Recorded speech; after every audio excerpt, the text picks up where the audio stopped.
It's me, Iman. Thank you for watching. I've been thinking a lot about how much suffering there is and how much pain there is in so many people's lives and how much more exposed some of us are than others.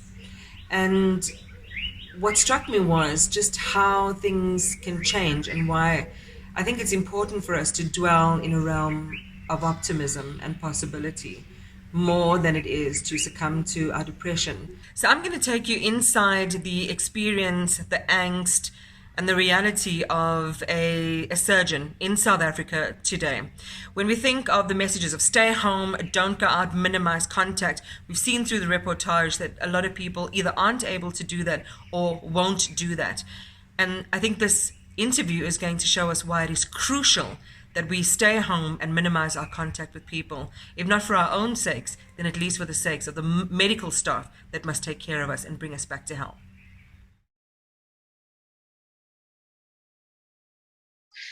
Coceka, thank you so much for talking to me this morning. I know that you're on your break, so I'm not going to keep you very long. But tell us a little bit about how your life has changed because of this virus. It's actually been very challenging. So we've had to stop completely doing any elective work, and we are really taking care of emergencies and trauma currently. So, my days, which were mostly carefree, I go into hospital, I do my thing, I go home. Now I have to think carefully around each patient and what I'm doing and what I'm touching and what I'm not touching. And then, unfortunately, no kids. Most of the time, my children are waiting for me at the door, mommy, for the hug. Now that's over. And unfortunately, with the complete, the world is actually out of hazmat suits, which are the protective gear. So generally, our protective gear is not adequate at the moment. What can you do about that? And surely that has to be addressed. The current setup mostly would wear a gown and put a mask and put on a cap and put on goggles or put on a mask with a visor, which is like screen that goes in front of your eyes. And then you put on a gown. The gown then exposes the neck. You will have gloves, of course, on your hands. But still, any area of exposure is a potential area where the virus can actually lodge, and then you can then transfer it elsewhere to yourself and to another person. What are you thinking about when you're in theatre or when you're dealing with people? I just want you to take me to your heart and your own psychology around this very real danger for you. It's really a question of, is it going to be me or is it going to be the patient? So we have usually protected ourselves, but in this instance, you almost don't know, where you're going to get it and how you're going to get it. We know that it was in operating patients exposes one quite significantly. It's a very difficult and weird time to be practicing, because literally every day you have to think, is this patient potentially a carrier?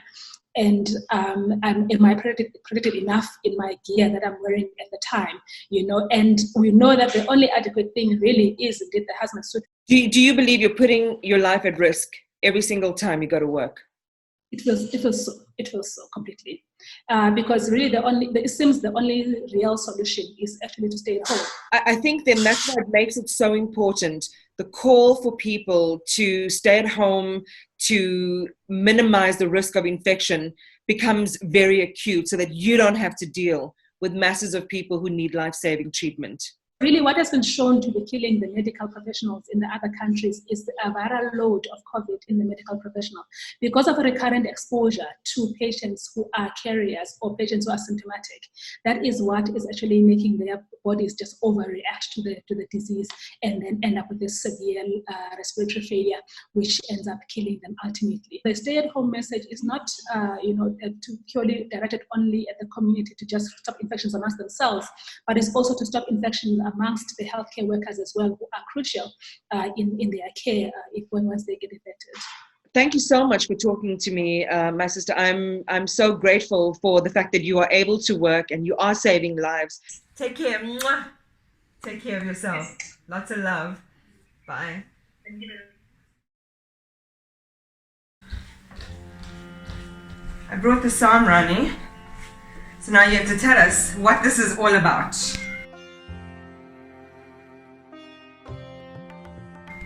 Now with this COVID-19 virus,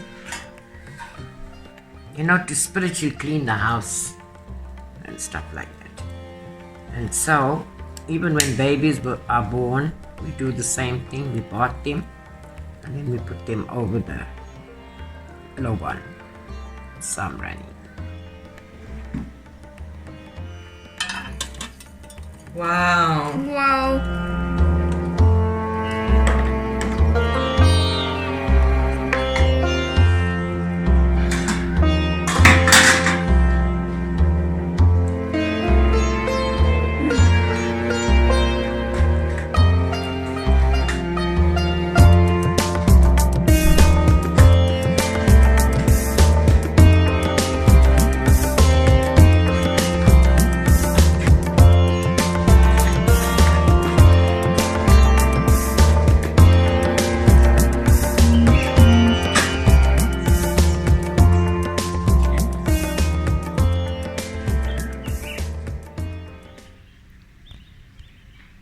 I don't have anything profound to say.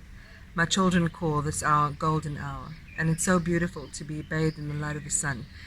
There is no more restorative properties than the properties of vitamin D, and that, of course, you get from real natural sunlight.